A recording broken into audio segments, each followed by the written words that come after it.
Wala siyang silbi sa akin, Maya. Isang dekorasyon lang siya sa bahay na ito na binayaran ko para lang isalba ang pamilya niyang baon sa utang. Do you really think I could love someone so plain and boring? Ang boses ni Leon ay parang matalim na kutsilyong humiwa sa katahimikan ng pasilyo. Malamig, mapang-uyam, at puno ng pandidiri. Sa likod ng bahagyang nakabukas na pinto ng kanyang silid-aklatan, bawat salita ay bumaon sa puso ni Emma na tila isang lason na dahan-dahang kumakalat sa kanyang mga ugat. Nakatayo si Emma sa labas, hawak ang isang tray ng mainit na sinigang na hipon. Pinilit niyang bumangon kahit na mataas ang kanyang lagnat at nanginginig ang kanyang mga tuhod. Alam niyang ito ang paboritong ulam ni Leon kapag pagod ito mula sa opisina. Maghapon siyang nagtiyaga sa kusina, tinitiis ang usok at hapdi ng mga hinihiwang sangkap, umaasang sa pamamagitan ng pag-aalagang ito ay mapapansin man lang ng asawa ang kanyang halaga. 10 taon. 10 taon niyang ibinigay ang lahat ng kanyang oras, pagkatao, at dangal para maging isang perpektong asawa. Ngunit ang bango ng sampalok na nagmumula sa mangkok ay tila naging amoy ng pagkabulok sa kanyang pangamoy. Ang init ng tray na kanyang hawak ay hindi na niya maramdaman dahil ang buong katawan niya ay unti-unti nang namamanhid sa bawat halakhak ni Maya, ang babaeng palaging idinadahilan ni Leon na isang business associate lamang. But Leon, paano ang party mamaya? It is your birthday, and for sure, she will be there acting like a queen. Narinig niyang wika ni Maya sa malanding tono. Isang mapait na tawa ang isinagot ni Leon. Hayaan mo siya. Tonight will be her last night as Mrs. Voss.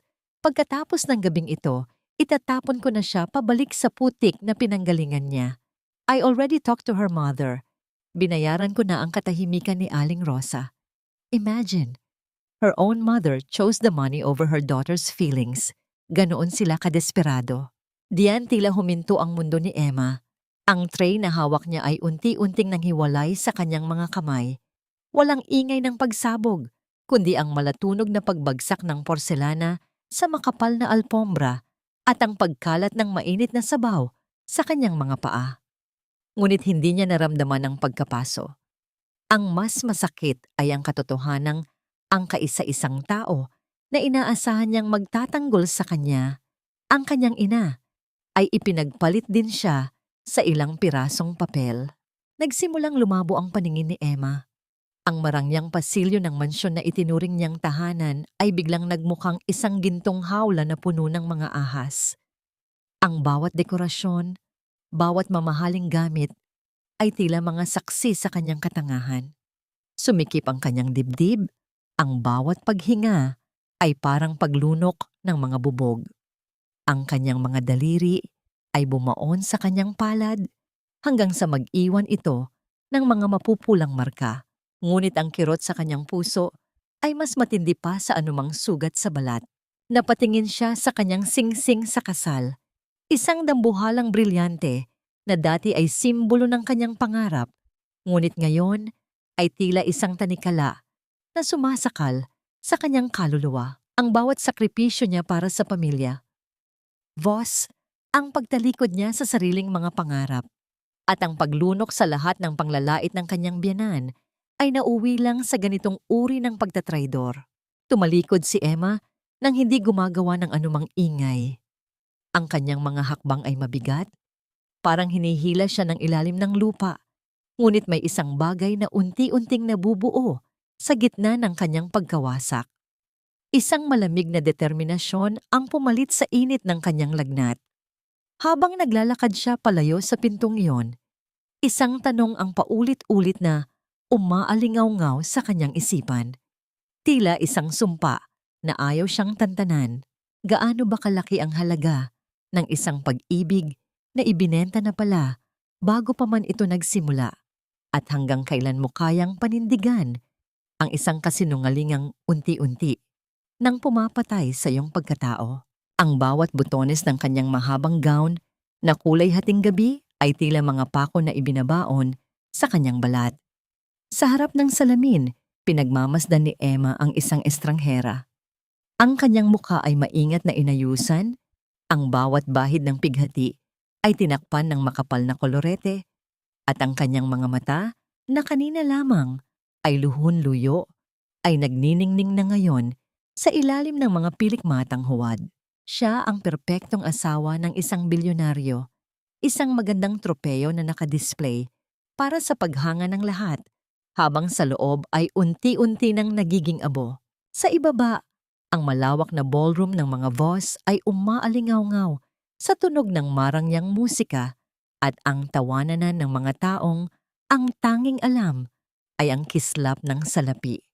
Habang bumababa si Emma sa engrandeng hagdanan, nararamdaman niya ang bawat tingin na nakatitig sa kanya. Ang mga bulong ng paghanga ay tila mga huni ng mga insekto na nakakairita sa kanyang pandinig. Alam niya ang totoo. Alam niya ang kabulukan sa likod ng mga ngiting ito. Nasa gitna ng entablado si Leon. Hawak ang isang baso ng mamahaling alak, mukhang masigla at matagumpay. Katabi niya si Maya na kunwari ay abala sa pakikipag-usap sa ibang mga panauhin, ngunit ang mga mata nito ay nanunuri, tila isang buwayang naghihintay ng tamang pagkakataon. I would like to propose a toast. Malakas na pahayag ni Leon nang mapansin niya ang paglapit ni Emma. Inakbayan niya ang asawa sa harap ng lahat. Ang kanyang hawak ay mahigpit, tila isang pag-angkin sa isang ari-arian. To my beautiful wife, Emma. Sa loob ng 10 taon, siya ang naging sandigan ko. Without her, I wouldn't be the man I am today. Cheers. Ang palakpakan ay parang isang dagundong na dumurog sa huling hibla ng pagtitimpi ni Emma. Tiningnan niya ang mukha ni Leon, ang mukhang hinagkan niya gabi-gabi, ang mukhang pinagkatiwalaan niya ng kanyang buhay. Ngayon, ang nakikita na lamang niya ay ang isang maskara ng kasinungalingan. Dahan-dahang humiwalay si Emma mula sa pagkakaakbay ni Leon. Ang kanyang pagkilos ay kalmado, tila isang hangin na biglang tumigil sa pag-ihip. Ang mga mata ng lahat ay nakatuon sa kanya, naghihintay ng isang pasasalamat, isang matamis na salita.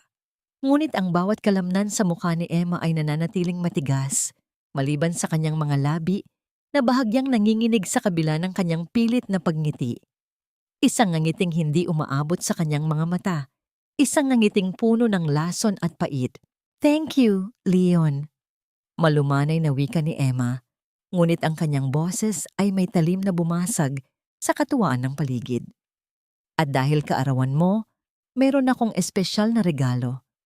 Isang bagay na matagal mo nang gustong makuha ng tuluyan. Lahat ay napatigil. Ang katahimikan ay naging mabigat, tila isang kumot na bumalot sa buong ballroom. Dahan-dahang hinubad ni Emma ang kanyang singsing sa kasal. Ang brilyante ay kumislap sa ilalim ng mga chandelier, tila isang bituin na malapit ng mamatay.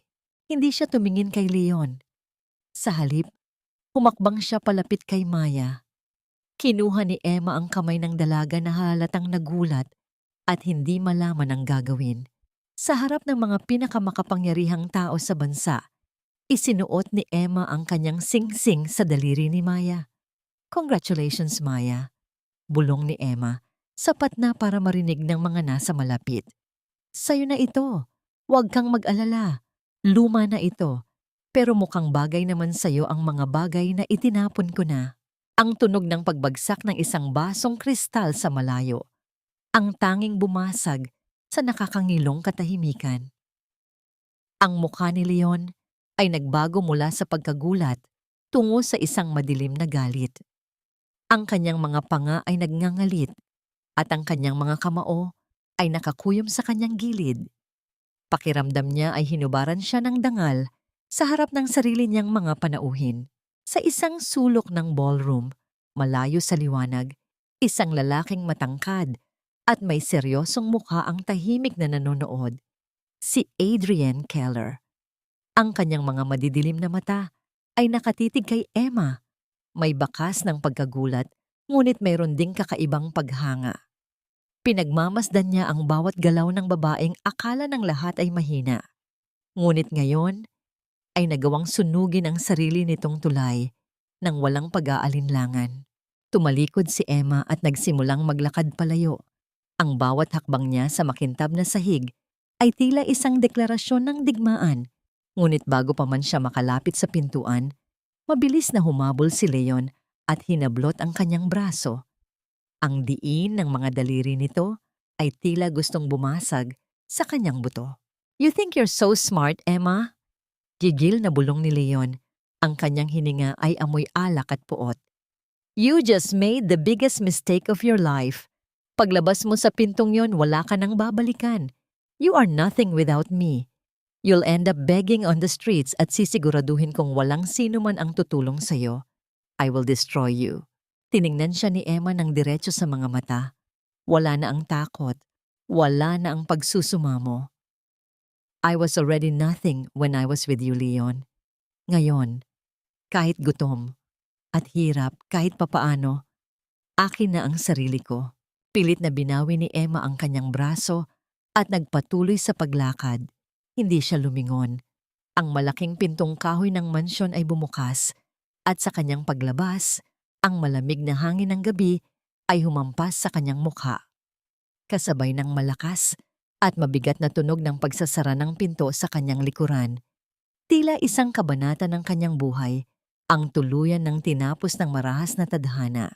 Nakatayo siya ngayon sa dilim, sa ilalim ng malawak na langit na tila nagbabadya ng ulan. Ang marangyang gown na suot niya ay wala ng silbi, parang isang balat ng ahas na dapat nang iwanan. Saan siya pupunta? Sino ang tatakbuhan niya? Ang tanging alam niya, sa bawat pagtibok ng kanyang puso, ay ang katotohanang siya ay malaya na. Ngunit ang kalayaang ito ay may napakamahal na kapalit. Habang ang unang patak ng ulan ay dumapo sa kanyang pisngi, isang anino ang dahan-dahang lumalapit mula sa kadiliman. At ang tanging tanong na naiwan sa hangin ay ito: sapat na ba ang tapang para harapin ang mundo kung ang tanging sandata mo ay ang iyong nawasak na dangal? Huwag kang pumasok, Emma. Wala ka ng lugar sa bahay na ito. Mas pinili mong sirain ang buhay mo. Huwag mo na kaming idamay pa.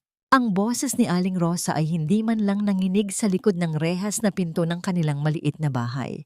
Sa gitna ng dilim at ng lumalakas na buhos ng ulan, ang bawat salita ng kanyang ina ay mas matalim pa sa kidlat na gumuguhit sa langit. Ni hindi man lang nito binuksan ang ilaw sa veranda. Tila ba natatakot na makita ang hitsura ng sariling anak na basang-basa at nanginginig sa ginaw. Nakatayo si Emma sa tapat ng pintuang siya mismo ang nagpaayos gamit ang perang nanggaling sa bulsa ni Leon. Bawat piraso ng semento, bawat pako sa bahay na ito ay bunga ng kanyang pagtitiis sa loob ng 10 taon.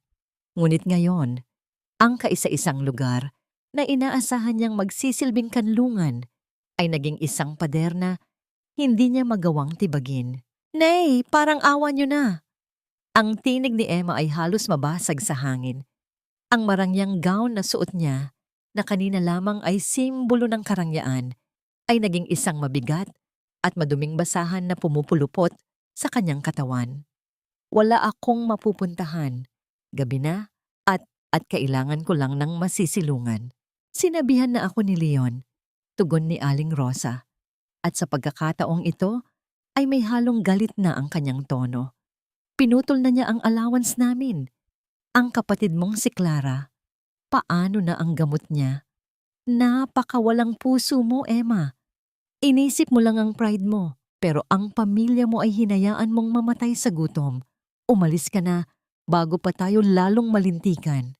Namatay ang huling pag-asa sa mga mata ni Emma nang marinig niya ang tunog ng pagkakandado ng pinto mula sa loob. Nanatili siyang nakatayo doon, hinahayaan ng ulan na humalo sa kanyang mga luha na hindi na niya mapigilan. Ang bawat patak ng tubig na humahampas sa kanyang balat ay parang mga maliliit na karayom na tumutusok sa kanyang pagkatao. Pakiramdam niya ay isa siyang duming itinapon sa kalsada, isang basura na wala nang pakinabang sa sinuman. Nagsimula siyang maglakad nang walang patutunguhan. Ang kanyang mga mamahaling sapatos ay matagal na niyang hinubad matapos itong masira sa putikan. kaya ang kanyang mga paa ay direktang humahampas sa magaspang at malamig na aspalto. Ang bawat hakbang ay isang sakripisyo, bawat metro ay isang paalala ng kanyang pagkatalo.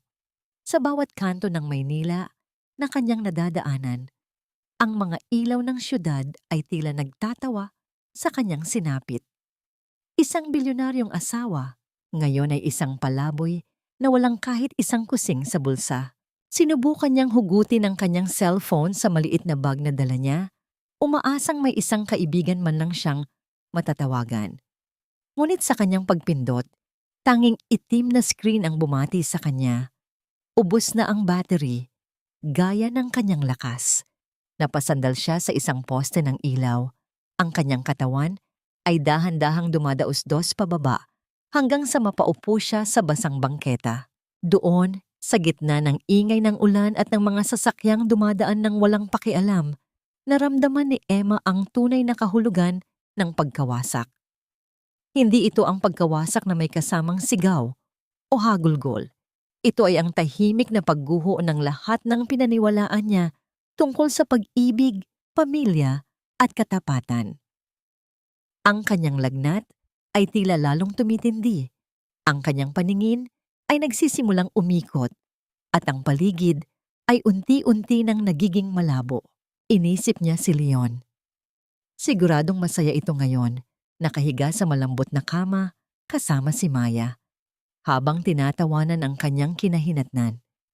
Siguradong iniisip nito na babalik din si Emma, nagagapang siya pabalik sa mansyon para humingi ng tawad at tanggapin ang anumang tira-tirang pag-ibig na ibibigay nito. Hinding-hindi. Mahina ngunit matatag na bulong ni Emma sa sarili. Kahit halos hindi na lumalabas ang kanyang boses.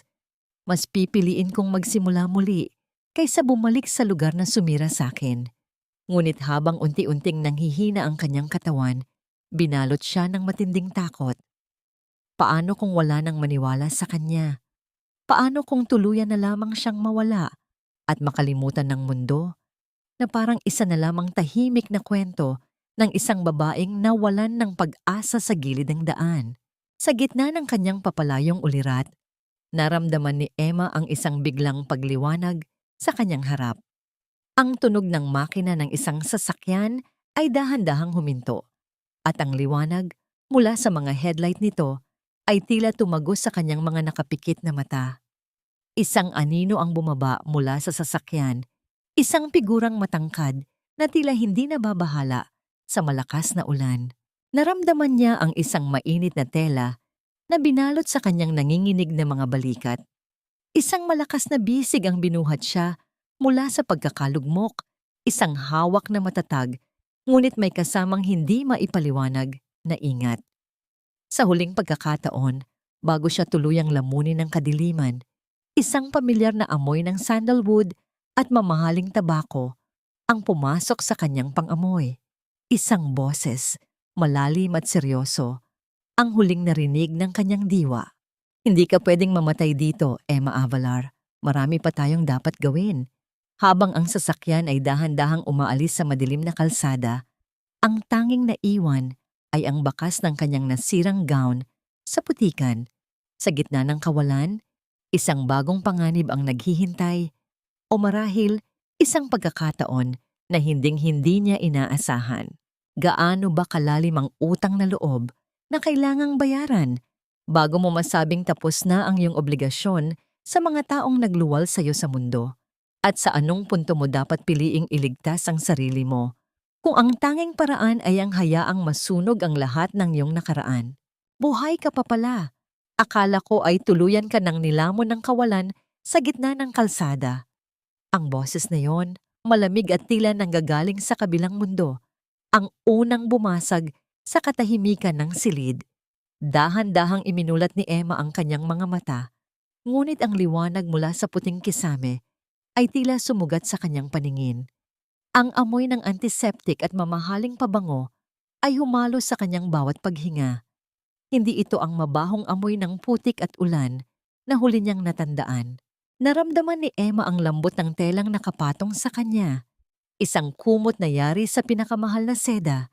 napakalayo sa basang gown na tila naging kabaong niya kagabi. Sinubukan niyang bumangon, ngunit ang bawat kalamnan sa kanyang katawan ay sumigaw sa sakit.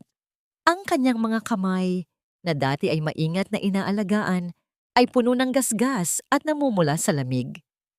Huwag kang pilit na kumilos. Mataas pa ang lagnat mo. Wika muli ng boses. Napatingin si Emma sa gilid. Doon, sa isang silyang gawa sa madilim na balat, nakaupo si Adrian Keller. Hindi siya nakasuot ng tuxedo gaya ng sa party. Nakasuot lamang siya ng simpleng puting polo na nakatupi ang mga manggas, ngunit ang aura ng kapangyarihan ay hindi nawala sa kanya. Nakatitig siya kay Emma. Ang kanyang mga mata ay nanunuri. Tila binabasa ang bawat bitak sa pagkatao ng babaeng nasa harap niya. Bakit mo ako iniligtas? Halos pabulong na tanong ni Emma. Ang kanyang lalamunan ay tuyong-tuyo. Bawat salita ay parang paglunok ng buhangin. Dapat ay hinayaan mo na lang ako doon. Wala na akong silbi sa mundong ito. Isang mapait na ngiti ang sumilay sa mga labi ni Adrian. Tumayo siya at dahan-dahang lumapit sa kama. May dala siyang isang baso ng maligamgam na tubig at isang platito ng gamot. Inilapag niya ito sa maliit na mesa sa tabi ni Emma, ngunit hindi niya ito iniabot. Ang kanyang mga kilos ay walang bakas ng pagmamahal, kundi isang uri ng kalkuladong malasakit. Wala akong ginagawa ng walang kapalit, Emma Avalar. Diretso niyang sabi. Iniligtas kita, hindi dahil naaawa ako sa'yo. Iniligtas kita dahil ikaw ang tanging tao na may hawak ng susi sa pagbagsak ni Leon Voss. Alam ko ang lahat. Alam ko kung paano kanya tratuhin na parang basahan sa loob ng 10 taon. Alam ko kung paano ka ipinagpalit ng sarili mong ina para sa pera.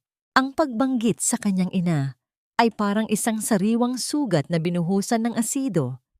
Napayuko si Emma, ang kanyang buhok ay humahadlang sa kanyang mukha, habang ang mga luha ay muling nagsimulang pumatak sa malinis na kumot. Ang bawat patak ay tila isang mantsa sa perpektong paligid ni Adrian. Gusto kong makuha ang hustisya para sa sarili ko. Hikbi ni Emma. Pero wala na akong kahit ano. I am broken, Adrian. Paano ako lalaban kung ang mismong mga paa ko ay hindi na kayang tumayo? Dito ay dahan-dahang naupo si Adrian sa gilid ng kama. Sa unang pagkakataon, ang kanyang kamay ay dumapo sa balikat ni Emma. Hindi ito ang hawak ng isang mangingibig, kundi ang hawak ng isang general na nagbibigay ng lakas sa isang sugatang sundalo, na puno ng tensyon at hindi maipaliwanag na koneksyon. Pinanood ni Emma ang paggalaw ng mga daliri ni Adrian sa kanyang balikat. Isang maliit na init na tila naging kuryente sa kanyang nanlalamig na diwa. Tutulungan kita, bulong ni Adrian. Ang kanyang boses ay naging mas malalim. Bibigyan kita ng bubong, bibigyan kita ng pangalan, at bibigyan kita ng sandata. Pero sa kapalit nito, kailangan mong maging anino ko. Kailangan mong gawin ang lahat ng sasabihin ko para sirain ang imperyo ni Leon. This is a business deal, Emma. No emotions, no attachments. Are you in? Tiningnan ni Emma ang baso ng tubig sa mesa. Ang kanyang sariling refleksyon sa tubig ay malabo at wasak. Maaari siyang sumama kay Adrian at maging instrumento ng paghihiganti, o maaari siyang lumabas sa pintong iyon at tuluyang maging abo. Ngunit sa tuwing naaalala niya ang halakhak ni Leon at ang mukha ng kanyang inang nagkandado ng pinto, isang apoy ang nagliliyab sa kanyang dibdib. I will do it. Matigas na sabi ni Emma. Inabot niya ang baso ng tubig at ininom ito, tila ba iyon ang kanyang unang sip-sip ng buhay pagkatapos ng mahabang panahon. Gawin mo akong kahit ano, Adrian. Basta siguraduhin mong sa huli, makikita kong gumagapang si Leon sa putikan kung saan niya ako iniwan. Tumayo si Adrian. Ang kanyang mga mata ay nagniningning sa tagumpay. Lumakad siya patungo sa bintana ng kanyang opisina na nakatanaw sa buong syudad ng Maynila. Ang liwanag ng araw ay nagsisimula ng sumikat, ngunit para kay Emma, ang mundong ito ay mananatiling madilim hanggang sa matapos ang kanyang laban. Mabuti. Wika ni Adrian nang hindi lumingon. Magpahinga ka na muna. Bukas, magsisimula na ang iyong pagsasanay. Tandaan mo, Emma, ang paghihiganti ay hindi isang biglaang pagsabog. Ito ay isang dahan-dahang paglason na hinding-hindi nila mararamdaman. Hanggang sa huli na ang lahat. Habang pilit na ipinipikit ni Emma ang kanyang mga mata, isang tanong ang hindi mawala sa kanyang isipan. Sino ba talaga si Adrian Keller? Isang tagapagligtas ba siya? O isa lamang mas malupit na bersyon ng lalaking kanyang tinatakasan? Sapat ba ang isang kasunduang nabuo sa gitna ng puot para pagtagpi-tagpiin ang isang pusong matagal nang nagkapira-piraso?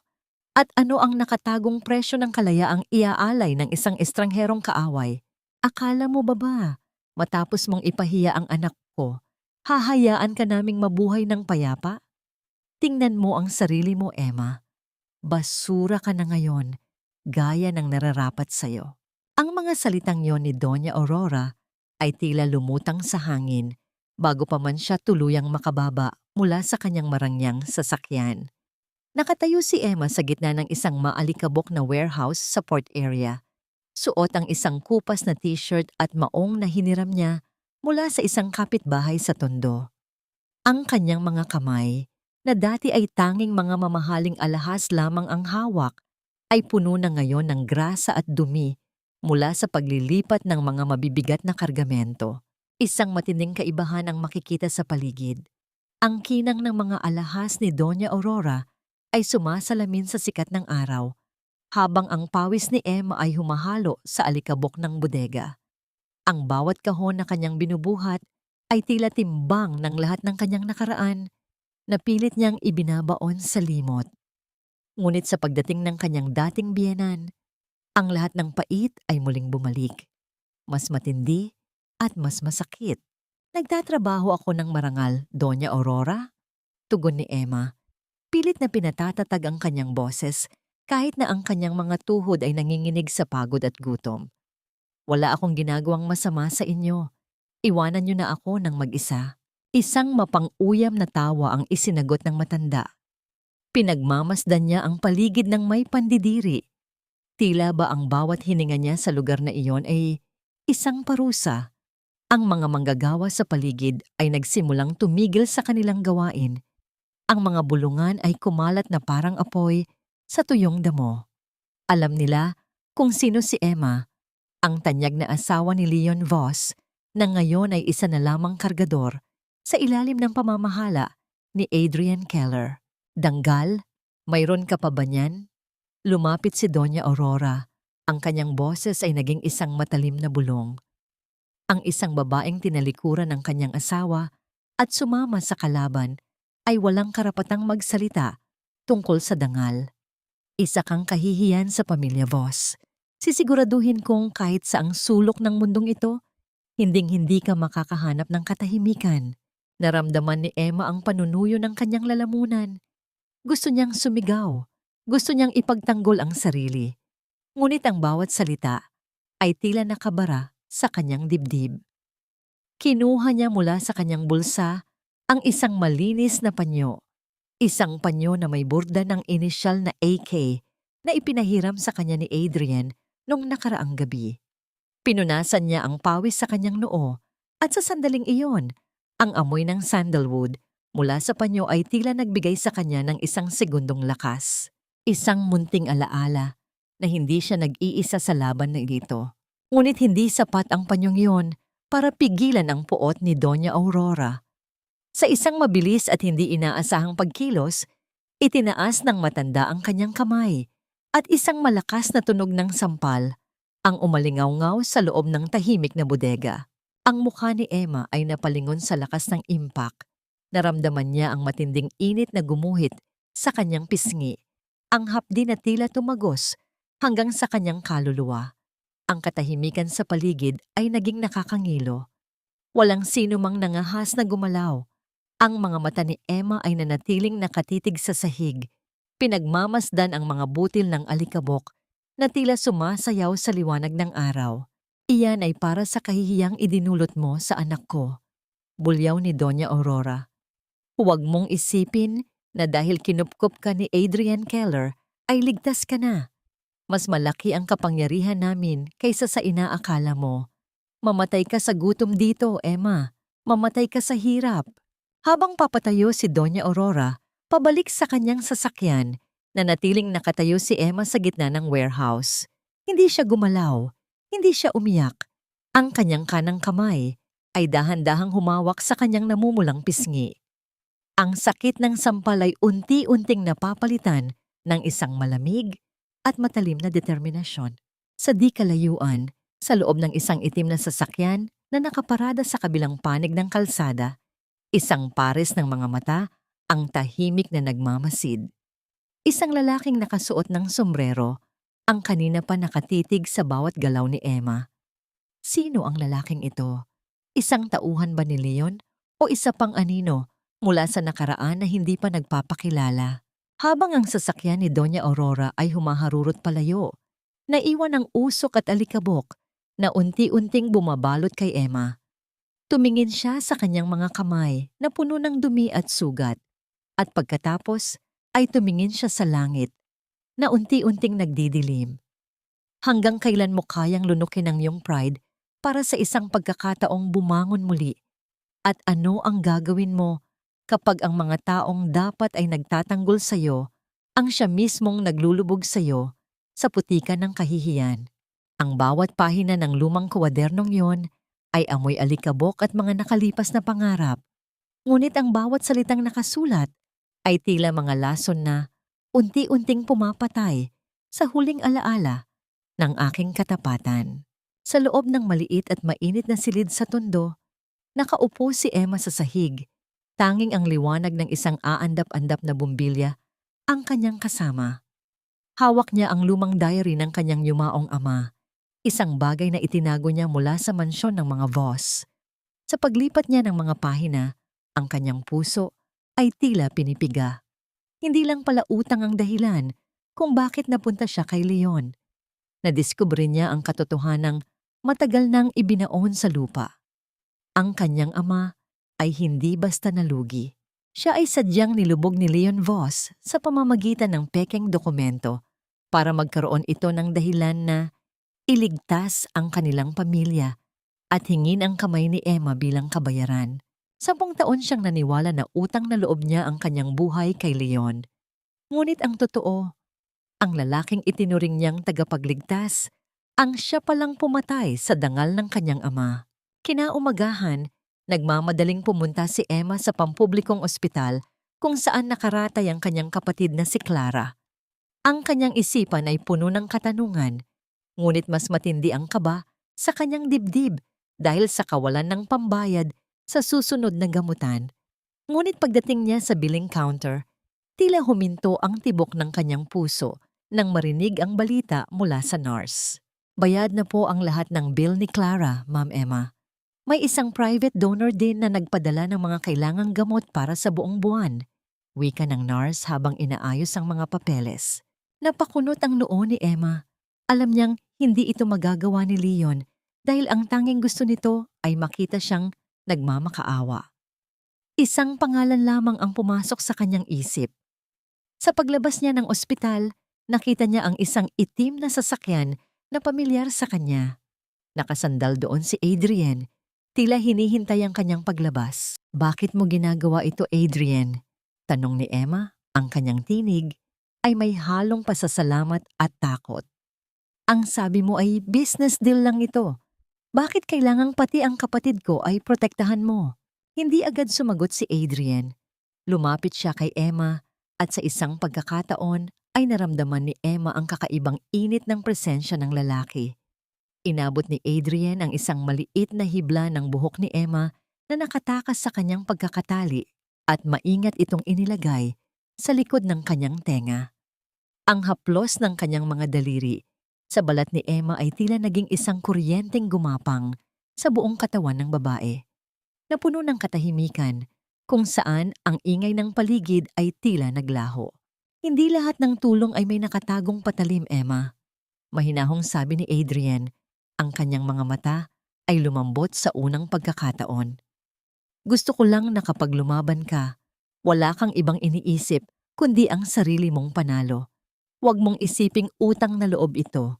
Isipin mong ito ay puhunan ko sa iyong tagumpay. Napaiwas ng tingin si Emma. Naramdaman niya ang mabilis na tibok ng kanyang puso na hindi niya maipaliwanag. Sa loob ng 10 taon, ang tanging alam niyang pag-aalaga ay may kasamang panunumbat. Ngunit kay Adrian, tila may kalayaan sa bawat kilos nito. Gayunpaman, ang sandaling iyon ng kapayapaan ay biglang nabasag. Ang tunog ng marahas na pagpreno ng isang sasakyan sa harap ng ospital ay kumuha sa kanilang atensyon. Bumaba mula roon si Leon, mukhang pagod at puno ng galit. Ang kanyang mga mata ay nanlilisik nang makita si Emma na kasama si Adrian.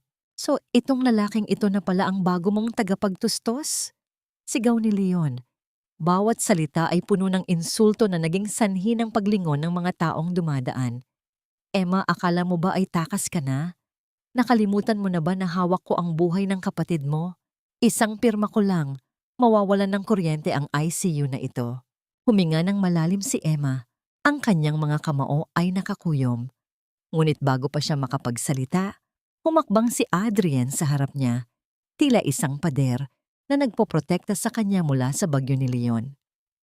Ang kapangyarihan mo ay hanggang sa pera mo lang, Leon. Wika ni Adrian sa isang tonong nakakapangilabot sa lamig. At ang perang iyon ay unti-unti nang nauubos dahil sa sarili mong katakawan. Ngumisi si Leon, isang ngising puno ng kasamaan. Huwag kang masyadong kampante, Adrian. Alam ko ang hinahanap mo. At Emma, kung gusto mong mabuhay pa nang matagal ang kapatid mo, ibigay mo sa akin ang USB na kinuha mo sa opisina ko. Meron kang hanggang bukas. Kung hindi, huwag kang iiyak kapag nakita mong nakabalot na ng puting tela ang kapatid mo. Ang bawat salita ni Leon ay tila isang sumpa na naiwan sa hangin. Sa gitna ng maingay na pasilyo ng ospital, tanging ang tunog ng machine na sumusukat sa tibok ng puso ni Clara mula sa loob ng silid ang naririnig ni Emma. Isang matinding kaba ang bumalot sa kanya. Anong USB ang sinasabi ni Leon? At bakit tila mas mahalaga ito sa kanya kaysa sa 10 taon nilang pagsasama? Nakatitig si Emma sa papalayo at humaharurot na sasakyan ni Leon. Habang ang boses ng machine sa loob ng ICU ay tila nagiging isang babala ng paparating na kamatayan. Sapat ba ang isang pirasong ebidensya para itaya ang buhay ng kaisa-isang pamilyang natitira sa iyo? At ano ang gagawin mo kung ang susi sa iyong kalayaan ay siya ring magiging mitya ng buhay ng taong pinakamamahal mo? Emma, please, patawarin mo ako. Hindi ko kayang mabuhay nang wala ka. Lahat ng sinabi ko sa party, dala lang iyon ng galit at alak. Ikaw lang ang tanging babaeng minahal ko at ikaw lang ang gusto kong makasama habang buhay. Ang boses ni Leon ay puno ng pagsusumamo. Isang tonong tila ba dumaan sa pinakamahusay na pagsasanay ng isang aktor. Nakaluhod siya ngayon sa harapan ni Emma sa gitna ng madilim na pasyalan sa Baywalk, habang ang liwanag ng mga poste ng ilaw ay nagbibigay ng madamdaming anino sa kanyang guwapong mukha. Para sa sino mang makakakita, tila ito ay isang eksena mula sa isang romantikong pelikula, isang bilyonaryong nagpapakababa para sa kanyang asawa. Ngunit para kay Emma, ang bawat salita ni Leon ay tila isang malamig na hangin na nagpapatayo ng kanyang balahibo sa takot at pandidiri. Nakatayo siya doon, suot ang kanyang kupas na jacket at ang mga kamay na may mga kalyo na mula sa pagtatrabaho sa bodega. Ang kaibahan nila ay tila isang malalim na bangin. Si Leon ay amoy mamahaling pabango at kapangyarihan, habang si Emma ay amoy pagod at ang matapang na amoy ng dagat. Isang masakit na kabalintunaan na kung kailan niya natuklasan ang katotohanang pinatay ni Leon, ang dangal ng kanyang ama, doon pa ito magpapakita ng ganitong uri ng pag-ibig. Bumalik ka na sa mansyon, Emma. Pagpapatuloy ni Leon, ang kanyang mga kamay ay dahan-dahang humahawak sa mga kamay ni Emma. Ipapagamot natin si Clara sa pinakamagaling na ospital sa Amerika. Hindi mo na kailangang magpakapagod dito. I will give you everything. Just give me another chance. At ang USB na yon, ibigay mo na sa akin, mahal. It's for our safety. Maraming kalaban ang gustong sirain tayo gamit ang mga dokumentong nandoon. Sa di kalayuan, sa loob ng kanyang nakaparadang sasakyan, mahigpit ang hawak ni Adrian sa manibela. Ang kanyang mga mata ay nakatuon sa dalawang figura sa tabing dagat. Nararamdaman niya ang isang hindi maipaliwanag na takot sa kanyang dibdib. Takot na baka muling mabulag si Emma ng mga pangakong binuo sa loob ng 10 taon. Gusto niyang bumaba, gusto niyang hilahin si Emma palayo, ngunit alam niyang ito ang laban na dapat ay si Emma mismo ang tumapos. Naramdaman ni Emma ang marahang paghaplos ng mga daliri ni Leon sa kanyang bulsa. Doon siya natauhan. Ang lahat ng pagsusumamo, ang pagluhod, at ang mga matatamis na salita ay isang malaking bitag. Hindi siya ang hinahanap ni Leon. Ang hinahanap nito ay ang piraso ng bakal na maglalagay dito sa likod ng rehas. Isang mapait na tawa ang kumawala sa mga labi ni Emma. Isang tunog na puno ng pait at kawalan ng pag-asa. Dahan-dahan niyang binawi ang kanyang mga kamay mula sa hawak ni Leon. Alam mo, Leon, noong unang taon nating kasal, baka naniwala pa ako sa'yo. Wika ni Emma, ang kanyang boses ay malamig at matatag. Baka umiyak pa ako sa tuwa dahil sa wakas ay pinahalagahan mo rin ako. Pero ngayon, ang nakikita ko na lang sa harap ko ay isang lalaking desperadong itago ang kanyang mga bahid ng dumi. Nagbago ang hitsura ni Leon. Ang mapagkumbabang mukha ay dahan-dahang napalitan ng isang nanunuring tingin. Ano bang sinasabi mo, Emma? Ginagawa ko ito para sa atin. Para sa atin? O para sa iyong bulsa? Kinuha ni Emma mula sa kanyang bulsa ang isang silver na USB. Ang kislap nito sa ilalim ng ilaw ay tila isang hiyas na nagbibigay ng kamatayan. Ito ba, Leon? Ito ba ang dahilan kung bakit mo ako niluhuran? Ang piraso ng ebidensyang magpapatunay na ikaw ang pumatay sa negosyo ng tatay ko.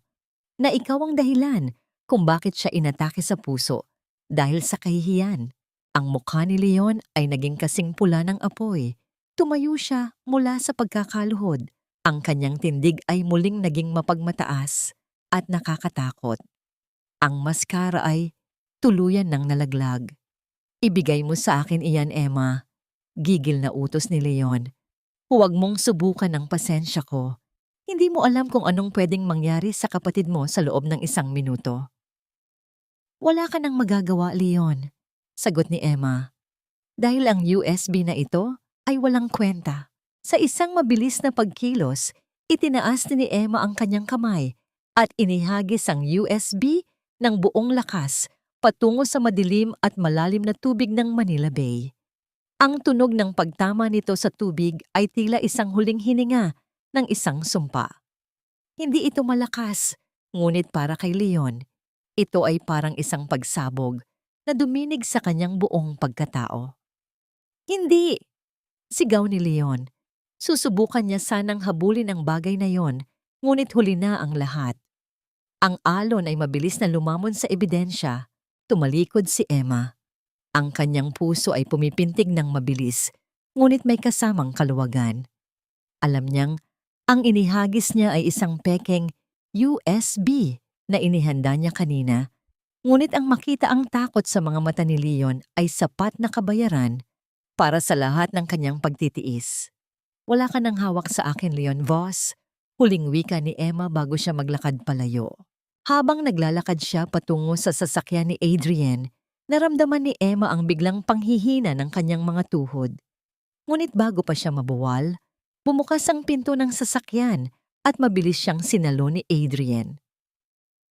Ang init ng katawan ni Adrian at ang matatag niyang mga bisig ay tila naging isang ligtas na daungan sa gitna ng nagngangalit na bagyo. Tapos na ba? Tanong ni Adrian. Ang kanyang boses ay puno ng pag-aalala. Nagsisimula pa lang tayo. Bulong ni Emma. habang isinasandal ang kanyang ulo sa balikat ng lalaki. Ngunit habang umaalis ang kanilang sasakyan, hindi napansin ni Emma na si Leon ay nananatiling nakatayo sa tabing dagat. Hindi ito umiiyak. Sa halip, kinuha nito ang kanyang cellphone at may tinawagan. Isang nakakatakot na ngiti ang sumilay sa mga labi ni Leon habang nakatingin sa papalayo nilang sasakyan. Ihanda niyo na ang plano. Kung ayaw niyang makuha sa santong dasalan, dadaanin natin siya sa santong paspasan. At isama niyo na ang nanay niya. Kailangan nating gamitin ang huling alas. Sapat ba ang isang maliit na panalo para isiping ligtas ka na? At anong uri ng panganib ang naghihintay kapag ang isang taong walang konsensya ay tuluyan ng nabaon sa desperasyon? Ang bawat hakbang ng sayaw ay tila isang paglalakbay sa pagitan ng dalawang mundong pilit na pinagtatagpo ng tadhana.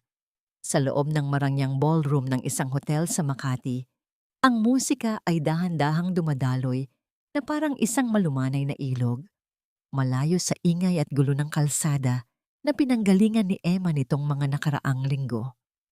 Huwag kang titingin sa paanan mo, Emma. Tumingin ka sa mga mata ko.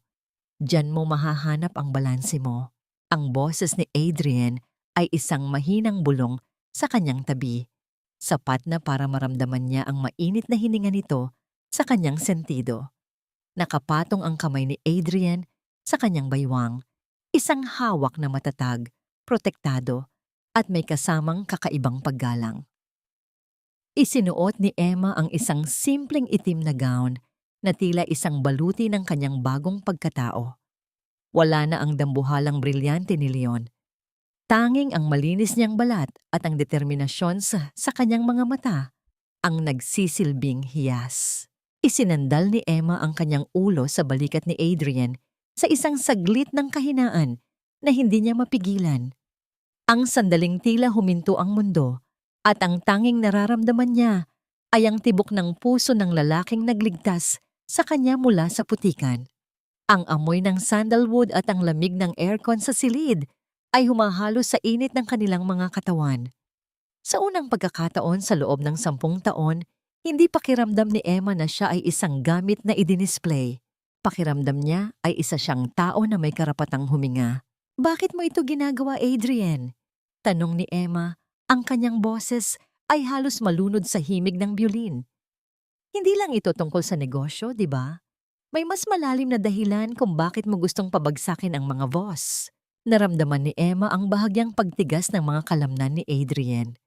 Ang lalaking laging kontrolado ang emosyon ay tila nagkaroon ng isang maliit na bitak sa kanyang maskara. Ang musika ay nagpatuloy, ngunit ang atmosfera sa pagitan nila ay naging mas seryoso at puno ng pait. Ang tatay ni Leon, siya ang sumira sa pamilya ko, Emma. Pag-amin ni Adrian, ang kanyang tinig ay may lalim ng isang sugat na hindi kailanman naghilom. Ginamit nila ang kapangyarihan nila para agawin ang lupain ng mga magulang ko sa probinsya. Namatay ang nanay ko sa sama ng loob at ang tatay ko. Nawala siya ng walang laban. I spent my whole life building this empire just to make sure they feel the same pain. Akala ko, sapat na ang galit para mabuhay ako.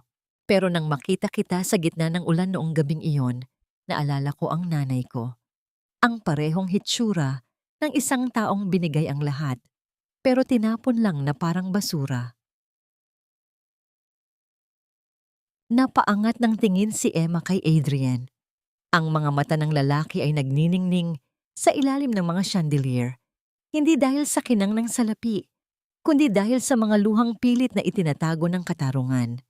Sa sandaling iyon, hindi na nakikita ni Emma si Adrian bilang isang makapangyarihang bilyonaryo. Nakikita niya ang isang batang lalaking naghahanap ng katarungan sa mundong pinamumunuan ng mga tulad ni Leon. Magkasama nating tatapusin ito, bulong ni Emma habang mas lalong humihigpit ang kanyang hawak sa balikat ni Adrian. Ngunit ang katahimikan at ang kanilang pagsasalo sa pighati ay biglang nagambala. Ang kanyang cellphone na nasa loob ng maliit na bag ni Adrian ay nagsimulang mag-vibrate ng tuloy-tuloy. Nang tingnan ito ni Emma, isang hindi kilalang numero ang nakarehistro. Pagpindot niya sa sagot, tanging ang tunog ng mabibigat na paghinga at ang mahinang hikbi ang kanyang narinig sa kabilang linya. Emma, tulungan mo ako. Parang awa mo na. Nanlaki ang mga mata ni Emma. Ang boses na yon, bagaman puno ng takot at panginginig, ay pamilyar sa kanya.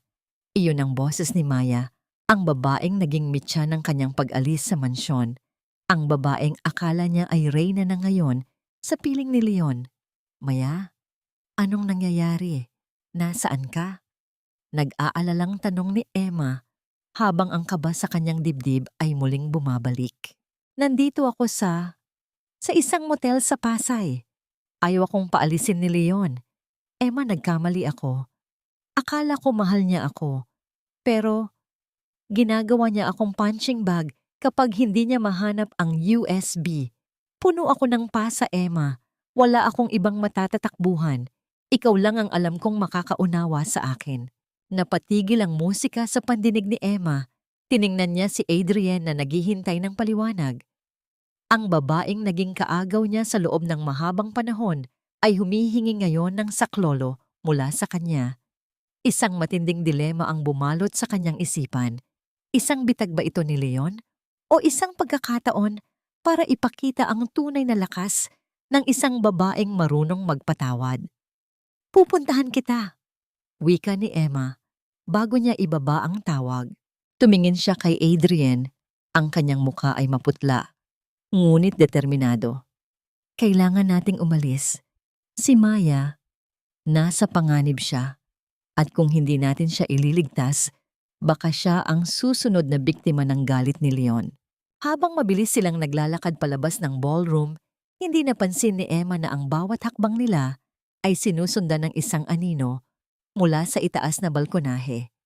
Ang laro ay nagiging mas madugo, at ang mga taong akala mo ay kaaway ay maaaring maging kaisa-isang alas mo para sa huling pagtutuos. Sapat ba ang awa para sa isang taong nanakit sa'yo? At ano ang gagawin mo kung ang iyong kaligtasan ay nakasalalay sa kaligtasan ng babaeng kumuha ng lahat ng meron ka? Ang bawat pasa sa balat ni Maya ay tila mga titik ng isang kwentong matagal nang pamilyar kay Emma. Isang kwento ng pag-asa na naging bangungot sa ilalim ng kamay ni Leon Voss. Sa loob ng maliit at masikip na silid ni Emma sa tondo, ang hangin ay mabigat at amoy ulan. Nakaupo si Maya sa gilid ng katre. Nanginginig ang mga balikat habang nakabalot sa isang lumang tuwalya. Ang kanyang marangyang silk dress ay punit-punit na. At ang kanyang mukha na dati ay laging puno ng kolorete ay namumula ngayon sa mga bakas ng sampal at panggigigil. Dahan-dahang lumapit si Emma, dala ang isang mangkok ng maligamgam na tubig at malinis na tela. Walang imik siyang naupo sa harap ng babaeng naging mitya ng pagkawasak ng kanyang tahanan. Sa ilalim ng aandap-andap na bumbilya, ang dalawang babaeng ito, ang legal na asawa at ang kabit, ay tila mga anino ng isa't isa. Parehong biktima ng isang lalaking ang tanging mahal ay ang sarili. Huwag kang malikot, masakit ito. Mahinahong wika ni Emma habang dahan-dahang idinidampi ang basa at mainit na tela sa namamagang pisngi ni Maya. Isang matinding hikbi ang kumawala sa lalamunan ni Maya. Bakit? Bakit mo ito ginagawa, Emma? Dapat ay hinayaan mo na lang akong mamatay doon. Inagaw ko sa iyo ang lahat. Sinaktan kita. Pinagtawanan kita. Pero bakit ikaw pa ang nandito para gamutin ako? Napatigil ang kamay ni Emma. Tiningnan niya ang mga mata ni Maya na puno ng pagsisisi. Dahil bago ka naging kabit ni Leon, isa ka ring babaeng naniwala sa mga matatamis niyang salita. Gaya ko, nabulag ka rin sa ginto. Ang galit ko sa iyo ay wala nang puwang sa puso ko dahil mas matindi ang awa ko sa atin. Pareho tayong naging alipin ng isang demonyo na hindi kailanman inakala ni Emma na mararanasan niya. Kumuha siya ng isang pirasong pandesal mula sa plastik na nasa lamesa at hinati ito sa dalawa. Inabot niya ang kalahati kay Maya. Ang simpleng paghati ng tinapay ay tila naging isang banal na sakramento ng pagpapatawad sa gitna ng kahirapan ng tondo Sa gitna ng gutom at pagod, ang dalawang dating magkaaway ay nagsalo sa isang pirasong pagkain, pinagbuklod ng parehong hapdi ng pagtatraydor. May mga dokumento ako, Emma, bulong ni Maya habang dahan-dahang kumakain. May mga voice recordings ako ng mga pag-uusap ni Leon tungkol sa mga illegal na transaksyon niya. Akala niya ay sapat na ang mga alahas na binibigay niya para manahimik ako. Pero natuto akong mag-ingat. Gagamitin natin ito. Pabagsakin natin siya. Nagtama ang kanilang mga paningin. Isang hindi binibigkas na pangako ng pagkakaisa ang nabuo sa pagitan nila. Ang sisterhood na ito, ang huling bagay na inaasahan ni Leon na kakaharapin niya. Ngunit ang katahimikan ng gabi ay biglang binasag ng malakas na pagkalampag sa pintuang kahoy ng silid ni Emma. Ang tunog ng marahas na paghampas ay tila yumanig sa buong maliit na bahay. Emma! Buksan mo ang pinto! Parang awa mo na, anak. Ang boses ng kanyang ina, si Aling Rosa, ay puno ng histerya at takot. Mabilis na binuksan ni Emma ang pinto. At doon ay tumambad ang kanyang ina na gusot-gusot ang damit at kalat ang buhok. Agad itong lumuhod sa paanan ni Emma. Yumayakap sa kanyang mga binti habang humahagulgol. Anak, ibigay mo na ang USB kay Leon. Pinuntahan niya ako. Binantaan niya ang buhay ko. Sabi niya, kung hindi mo raw ibibigay ang totoo, papatayin niya ako. Emma, ayokong mamatay. Patawarin mo ako sa lahat ng iyong nagawa ko. Pero iligtas mo ako ngayon. Naramdaman ni Emma ang panlalamig ng kanyang buong katawan. Tiningnan niya ang kanyang ina, ang babaeng nagbenta sa kanya sa mga boss, ang babaeng nagkandado ng pinto noong gabing kailangan niya ng masisilungan. Ngunit kahit anong galit ang nararamdaman niya, ang makita itong ganito kadesperado ay muling nagbukas ng sugat sa kanyang puso. Sa di kalayuan, narinig ni Emma ang ugugong ng makina ng isang sasakyan na dahan-dahang humihinto sa tapat ng kanilang eskinita. Isang itim na anino ang nagmamasid mula sa kadiliman, naghihintay ng kanyang desisyon. Sapat ba ang pagpapatawad sa isang kaaway para maging sandata laban sa isang mas malaking kalaban? At paano mo pipiliin ang iyong sariling kalayaan kung ang kabayaran ay ang buhay ng taong nagbigay sa iyo ng buhay? Kahit na siya rin ang pumatay sa iyong kaluluwa. Buhay ko ang nakataya, Emma. Ano ba naman yung ibigay mo na lang ang hinihingi niya para lang makahinga ang nanay mo? Tutal, sanay ka naman ng magtiis para sa amin, di ba? Ang bawat salitang lumalabas sa bibig ni Aling Rosa ay parang mga laso na dahan-dahang tumatagos sa puso ni Emma. Nakaluhod ang kanyang ina sa maruming sahig ng maliit na silid. Mahigpit ang kapit sa laylayan ng suot niyang kupas na t-shirt. Sa harap nila, nakatitig si Maya na tila hindi makapaniwala sa uri ng pamilyang pinagmulan ng babaeng nagligtas sa kanya. Ang katahimikan sa loob ng silid ay nababasag lamang ng malalim at mabilis na paghinga ni Emma na tila ba ang hangin sa tondo ay biglang naging semento na bumabara sa kanyang lalamunan. Hindi lang pala banta ang dala ni Leon. Nalaman ni Emma ang mas masakit na katotohanan. Ang kanyang ina ay baon sa utang sa sugal at si Leon ang kaisa-isang nagpapautang na tumanggap sa mga talo nito sa loob ng maraming taon. Ginawang tinitirahan ni Leon ang bisyo ni Aling Rosa para magkaroon ng tanikala sa leeg ni Emma. Ang bawat sentimong ginamit ng kanyang ina sa kasino ay ang presyong ibinabayad ni Emma sa kanyang kalayaan. Nay, 10 taon akong naging alipin dahil sa utang na loob na akala ko ay para sa pagpapanatili ng dangal ng pamilya natin. Wika ni Emma, ang kanyang boses ay nanginginig sa matinding pagdurusa. Pero ang totoo, ibinebenta niyo lang ako para sa bawat baraha na hinahawakan niyo. Hindi ba sapat ang 10 taon kong pagdurusa sa mansyong yon? Wala na tayong ibang paraan, Emma. Sigaw ni Aling Rosa. Ang kanyang mukha ay basang-basa ng luha ng desperasyon. Kapag hindi mo ibinigay ang USB na yan, kukunin ni Leon ang bahay na ito. Saan tayo pupunta? Sa kalsada? Maawa ka sa nanay mo. Huminga ng malalim si Emma. Sa gitna ng kanyang galit, nakita niya ang puting buhok ng kanyang ina na tila lalong dumami sa ilalim ng aandap-andap na ilaw. Dahan-dahan siyang naupo sa tabi nito at kinuha ang isang lumang suklay mula sa mesa. Sinimulan niyang suklayin ang magulo at maduming buhok ni Aling Rosa. Ang bawat hagod ng suklay ay puno ng pait, ngunit may kasamang hindi maipaliwanag na pagmamahal ng isang anak. Ito ay isang paalam sa kanyang pagiging martir.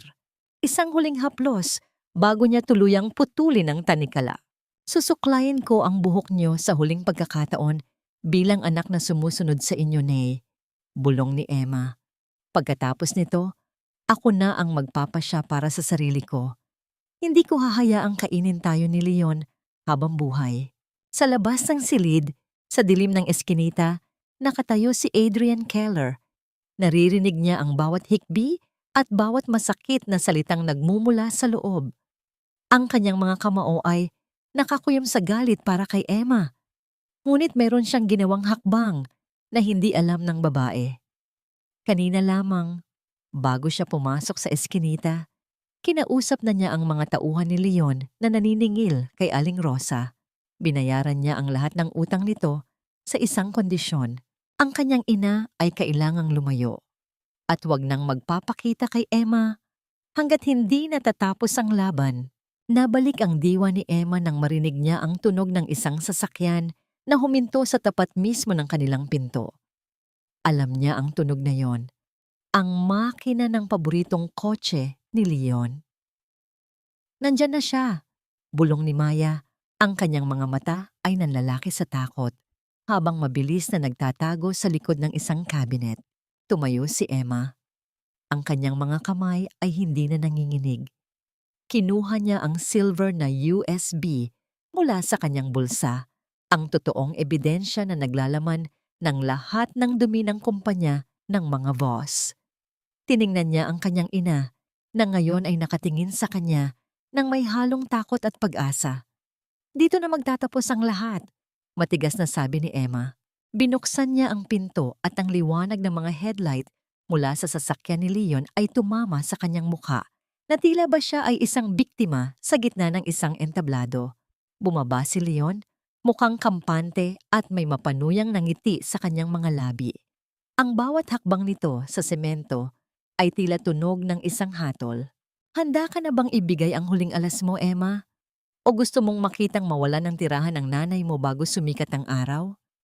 Tanong ni Leon habang dahan-dahang lumalapit. Ang amoy ng kanyang mamahaling sigarilyo ay humahalo sa amoy ng basura sa paligid. Inangat ni Emma ang kanyang kamay, hawak ang USB. Ito na ang gusto mo, Leon. Pero tandaan mo, sa sandaling hawakan mo ito, wala na tayong anumang ugnayan. Wala ng utang, wala ng kasal, at wala ng pamilya. Habang iniabot ni Emma ang USB, isang hindi inaasahang tunog ng sirena ng pulis ang narinig mula sa kabilang kalsada. Ang mukha ni Leon ay biglang nagbago, ang kanyang nangiti ay napalitan ng isang madilim na hinala. Sino ang tumawag sa mga pulis? Si Adrian ba? O meron pang ibang nagmamasid sa kanila sa dilim? Sa gitna ng kaguluhan, isang maliit na folder ang nahulog mula sa kotse ni Leon habang mabilis itong sumusubok na sumakay muli. Isang folder na may pangalan ng tatay ni Emma at isang petsang 10 taon na ang nakalilipas. Cliffhanger. Habang mabilis na humaharurot palayo si Leon para iwasan ang mga pulis, naiwan si Emma na nakatitig sa folder na nasa kalsada. Ano ang huling lihim na itinatago ni Leon tungkol sa kanyang ama na mas malala pa sa pagpapakulong dito? Akala mo ba ay nanalo ka na dahil lamang sa ilang pirasong bakal na yan? You are still nothing but a pawn in my game, Emma. At sa larong ito, ako ang laging panalo. Ang tinig ni Leon ay tila isang hagupit ng latigo sa gitna ng malamig na gabi sa tondo. Habang mabilis siyang sumasakay sa kanyang sasakyan para iwasan ang papalapit na tunog ng mga sirena, ang usok mula sa kanyang tambutso ay bumalot sa paligid. Tila isang madilim na anino na tumatakip sa katotohanan. Ang bawat salita niya ay punong-puno ng kayabangan, isang huling sipa sa dangal ni Emma bago siya tuluyang humarurot palayo. Nakatayo si Emma sa gitna ng kalsada. Ang kanyang buhok ay gulo-gulo at ang kanyang mga mata ay nanunuyo sa pagod. Pinanood niya ang paglayo ng mga pulang ilaw ng sasakyan ni Leon hanggang sa maglaho ito sa kanto. Ang tunog ng mga sirena ng pulis ay unti-unti na ring humihina. Tila ba ang batas ay laging huli pagdating sa mga taong may sapat na pera para bumili ng bilis. Dahan-dahan siyang yumuko para pulutin ang folder na nahulog mula sa kotse ni Leon. Ang bawat daliri niya ay nanginginig habang hinahawakan ang maruming karton. Sa ilalim ng aandap-andap na ilaw ng poste, nabasa niya ang mga salitang nakasulat sa itaas. Project Avalar, Final Liquidation. Ang bawat pahina sa loob ay tila isang kutsilyong sumasaksak sa kanyang puso. Hindi lang pala pinalabas na bangkarote ang kanyang ama. Nakita ni Emma ang mga pirma ng mga doktor na binayaran ni Leon para pabayaan ang kanyang ama sa loob ng ICU. 10 taon na ang nakalilipas. Ang lalaking 10 taon niyang pinagsilbihan ay hindi lamang magnanakaw ng negosyo. Siya ang arkitekto ng kamatayan ng kanyang magulang. Emma. Ang marahang tinig ni Adrian ay naramdaman niya sa kanyang likuran. Hindi niya namalayan ang paglapit ng lalaki dahil sa tindi ng kanyang nararamdamang pighati. Naramdaman ni Emma ang mainit na kamay ni Adrian na pumatong sa kanyang nanginginig na balikat. Sa sandaling iyon, ang lahat ng pader na itinayo ni Emma ay tuluyan ng gumuho. Napasandal siya sa dibdib ni Adrian. Ang kanyang mukha ay ibinaon niya sa suot nitong polo, habang ang mga hikbi na matagal niyang pinigil ay tuluyan ng kumawala. Isang sandali ng ganap na pagsuko sa gitna ng digmaan. Ang amoy ng sandalwood mula kay Adrian ay tila naging tanging gamot sa lason na iniwan ni Leon. Pinanood ni Adrian ang bawat pag-alon ng balikat ni Emma. Ang kanyang puso ay pumipintig nang may matinding galit para sa mga boss at isang hindi maipaliwanag na pangako para sa babaeng nasa kanyang mga bisig. Hahanapin natin ang katarungan, Emma. Pangako ko sa iyo magbabayad sila sa bawat patak ng luhang ito.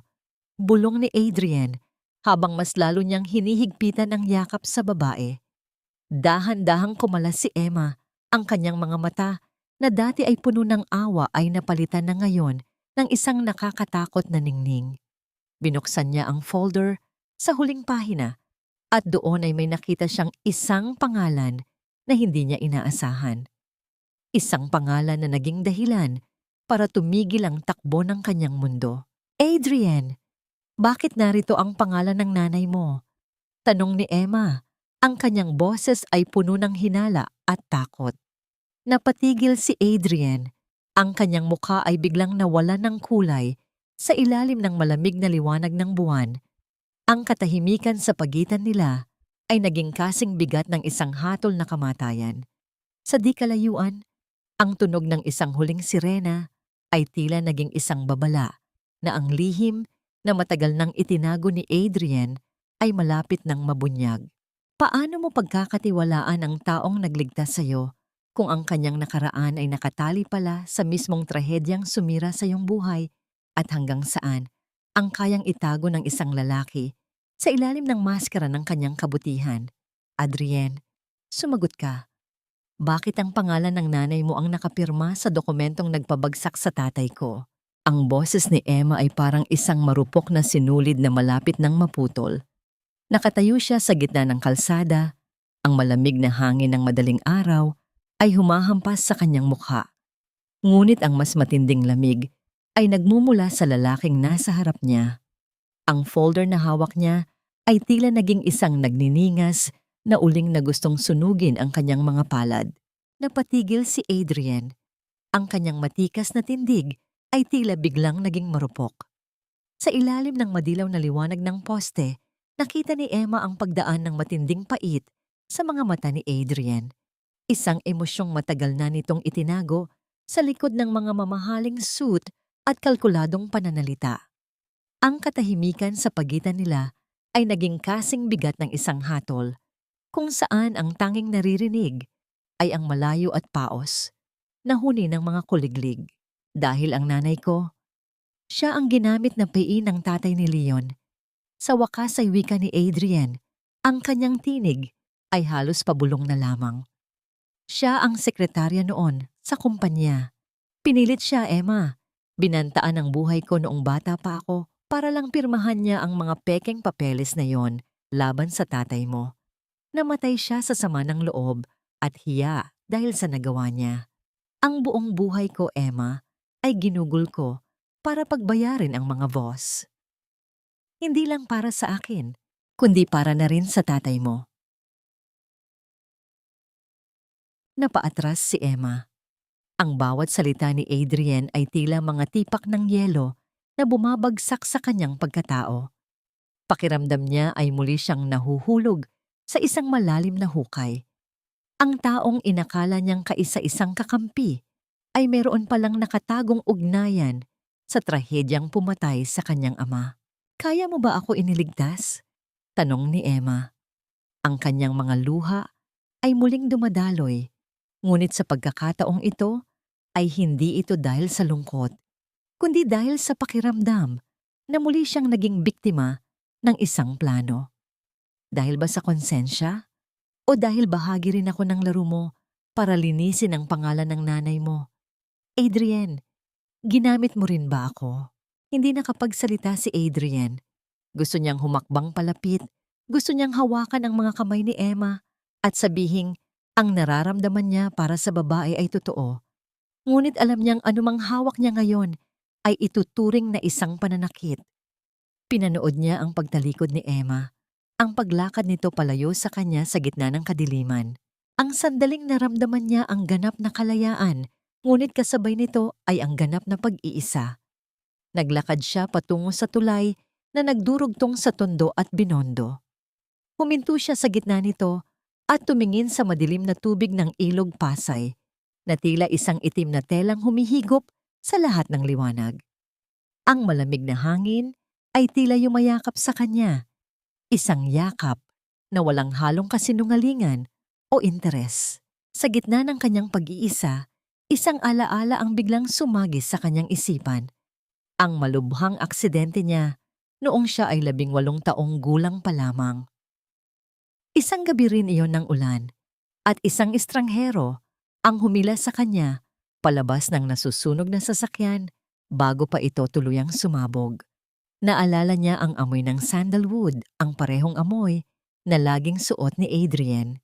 Doon niya na-realize ang katotohanan. Noon pa man, binabantayan na siya ni Adrian mula sa malayo. Ngunit bago pa man niya tuluyang mapagtagpi-tagpi ang lahat, isang itim na van ang dahan-dahang huminto sa dulo ng tulay. Walang ingay ng pagpreno, tila ba isa itong aninong gumagapang sa semento. Naramdaman ni Emma ang panganib bago pa man bumukas ang pinto ng sasakyan.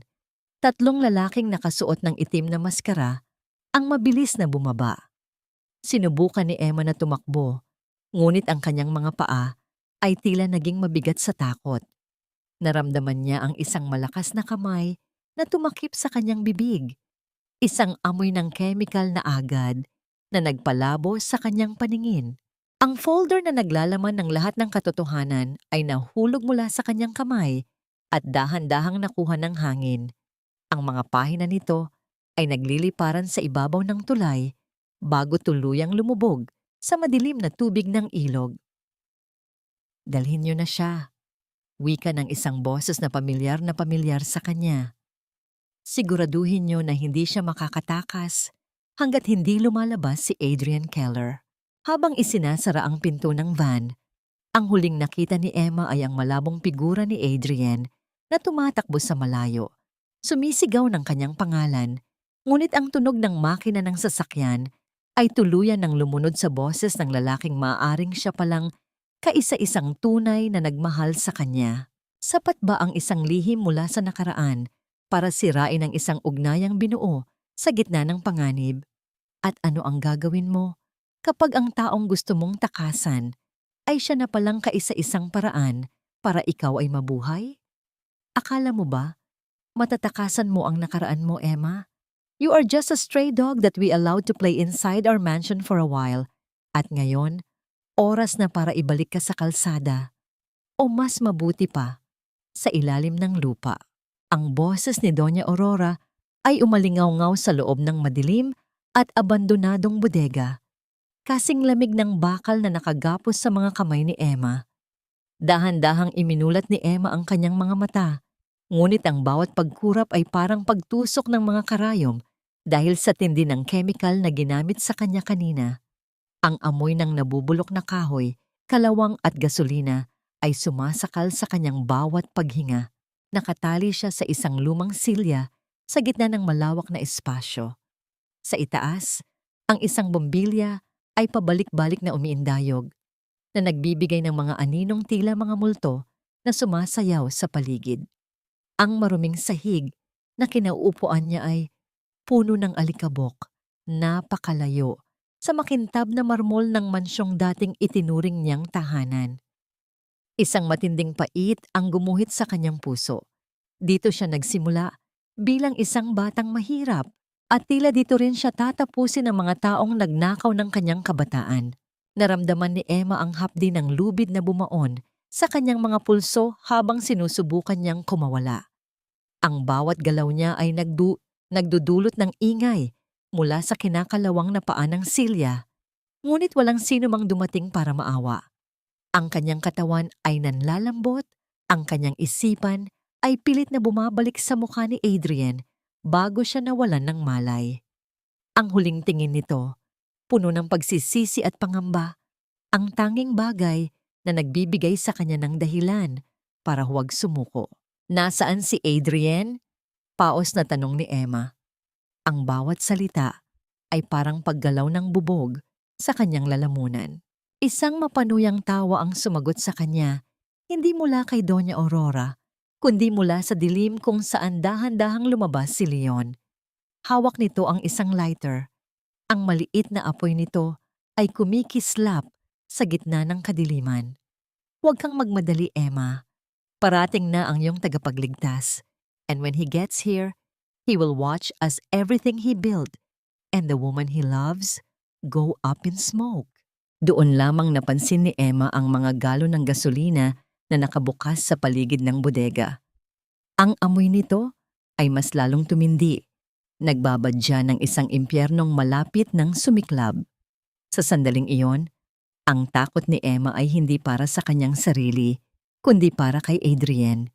Naalala niya ang gabi ng ulan noong siya ay 18 taon pa lamang. Ang amoy ng sandalwood, ang matatag na bisig na humila sa kanya mula sa apoy. Si Adrian ay palaging nandyan para iligtas siya. Ngunit sa pagkakataong ito, pakiramdam ni Emma ay siya ang magiging mitya ng kamatayan ng lalaki. Biglang bumukas ang malaking pintong bakal ng bodega. Ang tunog ng pag-atungal ng bakal sa semento ay yumanig sa buong gusali. Isang figura ang humakbang papasok, mag-isa at walang dalang sandata, kundi ang kanyang determinasyon. Si Adrian. Pakawalan mo siya, Leon.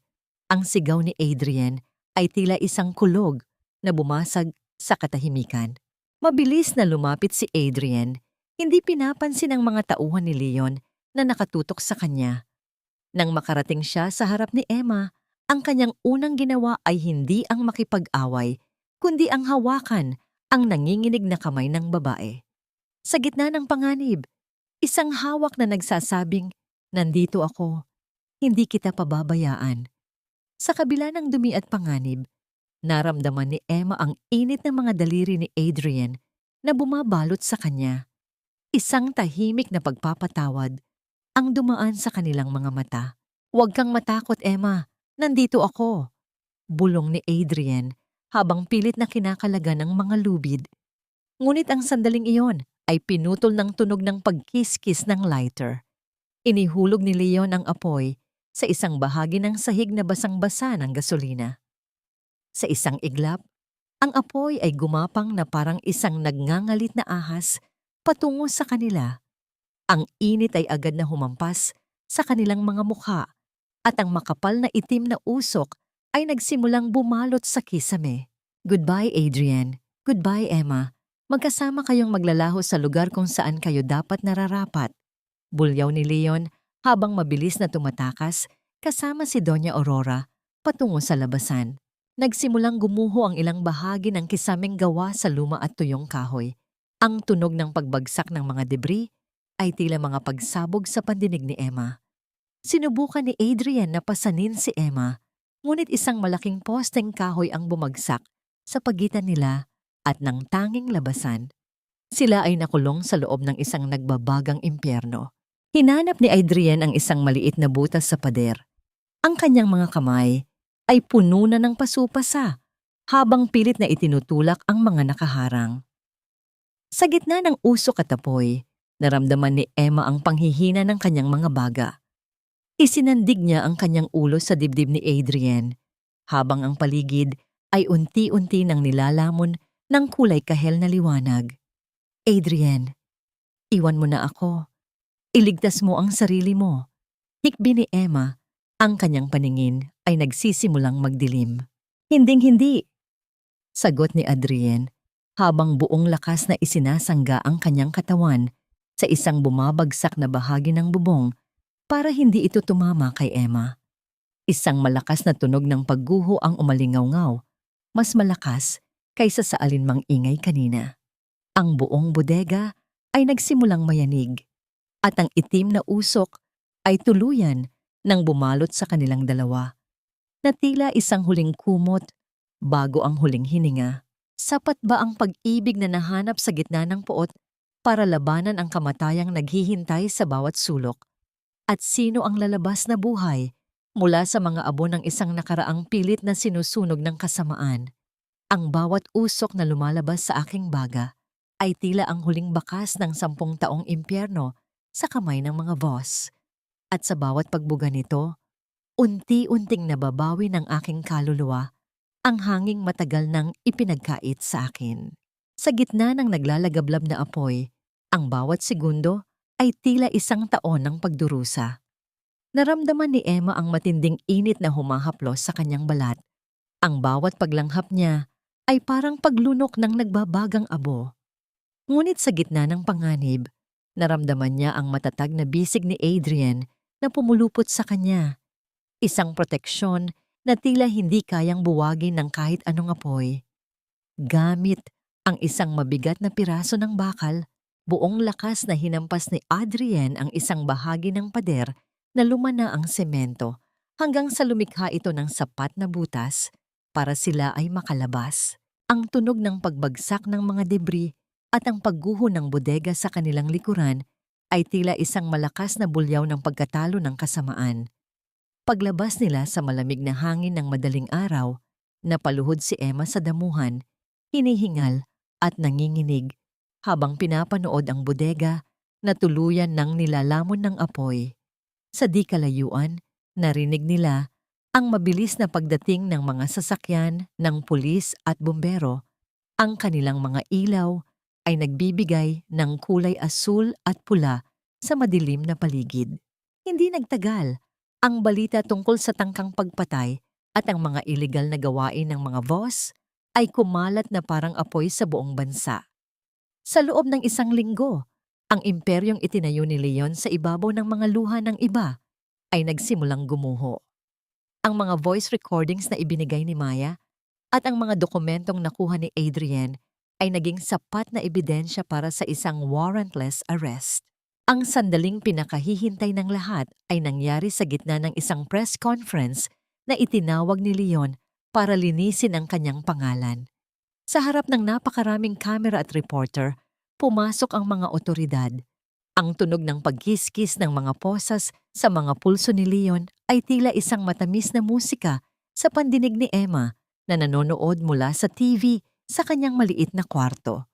Ang mukha ni Leon, na dati ay puno ng kayabangan, ay napalitan ng isang desperadong takot. Ng katarungan ang nasaksihan ng buong mundo nang itago ni Leon ang kanyang mukha habang kinakaladkad siya palabas ng gusali. Hindi rin nakaligtas si Doña Aurora. Ang lahat ng kanyang mga ari-arian, ang kanyang mga mamahaling alahas na galing sa nakaw na yaman ay kinumpiska ng gobyerno Mula sa pagiging reyna ng lipunan, nauwi siya sa isang maliit at madilim na selda. Malayo sa karangyang inakala niyang magliligtas sa kanya habang buhay. Isang hapon, binisita ni Emma ang kanyang ina sa isang maliit na probinsya kung saan ito nagtatago. Nakita niya si Aling Rosa na nakaupo sa isang lumang bangko, mukhang matanda na at pagod. Lumapit si Aling Rosa. Susubukan sana nitong hawakan ang kamay ni Emma habang humihingi ng tawad. Ngunit dahan-dahang binawi ni Emma ang kanyang kamay. "Nay, pinapatawad na kita." Malumanay na wika ni Emma. Ang kanyang boses ay walang galit, ngunit puno ng pinalidad. Pero ang pagpapatawad ay hindi nangangahulugang babalik tayo sa dati. Kailangan ko munang buuin ang sarili ko nang wala ang mga taong handa akong ibenta para sa sarili nilang kapakanan. Mag-iingat kayo rito. Tumalikod si Emma at naglakad palabas ng bakuran. Ang bawat hakbang niya sa tuyong lupa ay tila isang pagyakap sa kanyang bagong kalayaan. Hindi na siya ang babaeng nakadepende sa awa ng iba. Siya ay si Emma, ang babaeng nakaligtas sa apoy. Paglabas niya sa tarangkahan, nakita niya si Adrian na naghihintay sa loob ng kanyang sasakyan. Hindi ito nagsalita. Tumango lamang ito nang may kasamang matamis na ngiti. Ngunit bago pa man sila makaalis, iniabot ni Adrian sa kanya ang isang maliit na sobrang kulay kape. "Para saan ito?" tanong ni Emma. "Buksan mo," sagot ni Adrian. Sa loob ng sobre ay may isang susi at isang titulo ng lupa. Ang titulo ng lumang bahay at panaderya ng tatay ni Emma na kinuha ni Leon 10 taon na ang nakalilipas. Naramdaman ni Emma ang muling pag-agos ng luha sa kanyang mga pisngi. Ngunit sa pagkakataong ito ay luha ng wagas na kaligayahan. "Maari mo nang simulan ng buhay na nararapat para sa iyo, Emma," bulong ni Adrian. Gayunpaman, habang papunta sila sa lumang bahay na yon, isang tawag mula sa ospital ang natanggap ni Adrian. Ang kanyang mukha ay biglang nagseryoso at ang kanyang kamay sa manibela ay humigpit. "Ano yon, Adrian? May problema ba?" Kinalabahan na tanong ni Emma. "Ang resulta ng huling surgery ko, Emma. May mga bagay na hindi ko nasabi sa iyo tungkol sa kalusugan ko mula noong gabi ng sunog." Ang cliffhanger na ito ay nag-iwan ng isang malaking tanong sa hangin. Sa gitna ng kanilang tagumpay laban sa mga Voss, mayroon pa bang isang huling pagsubok na kailangang harapin si Adrian na maaring maging hadlang sa kanilang inaasam na happy ending? Ang bawat dahan-dahang pag-angat ng dibdib ni Adrian ay tila isang panalangin na binubuo ng bawat segundong lumilipas sa loob ng tahimik na silid. Ang amoy ng antiseptic ay hindi na kasing tapang ng dati. Napalitan na ito ng bango ng mga sariwang bulaklak na inilalagay ni Emma sa tabi ng bintana tuwing umaga. Ang sikat ng araw ay marahang dumadapo sa puting kumot na nagbibigay ng kakaibang liwanag sa mukha ni Adrian na hanggang ngayon ay maputla pa rin, ngunit puno na ng kapayapaan. "Adrian, uminom ka muna ng sabaw. Mainit pa ito." Malumanay na wika ni Emma habang dahan-dahang inaalalayan ng lalaki na maupo sa kama. Ang operasyon sa baga ni Adrian dahil sa nalanghap na makapal na usok noong gabi ng sunog ay naging matagumpay.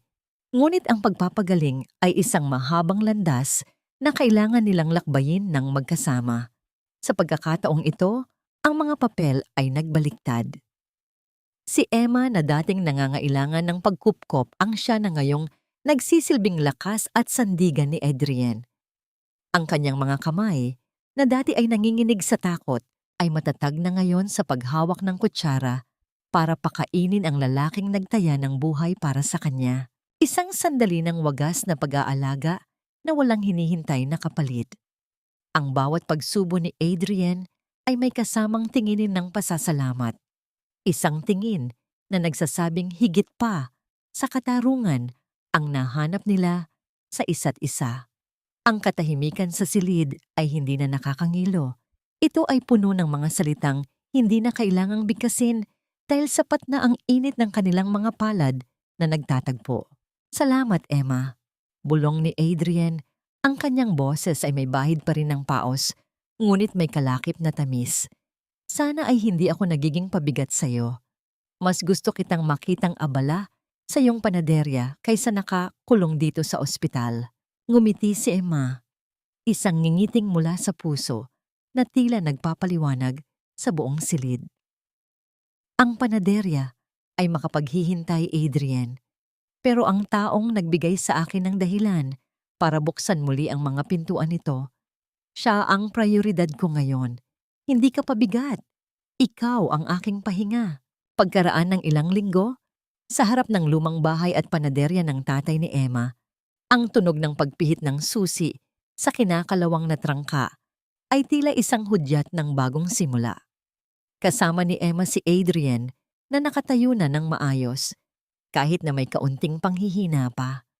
Ang amoy ng bagong lutong tinapay na nagmumula sa mga kalapit na bahay ay humahalo sa amoy ng pintura na ginamit ni Emma para ayusin ang kanilang tahanan. Wala na ang mga Voss. Si Leon at Doña Aurora ay nananatiling nakakulong. Hinihintay ang pinal na hatol ng korte. Ang lahat ng puot na itinanim nila ay tuluyan ng nalanta sa harap ng katotohanan.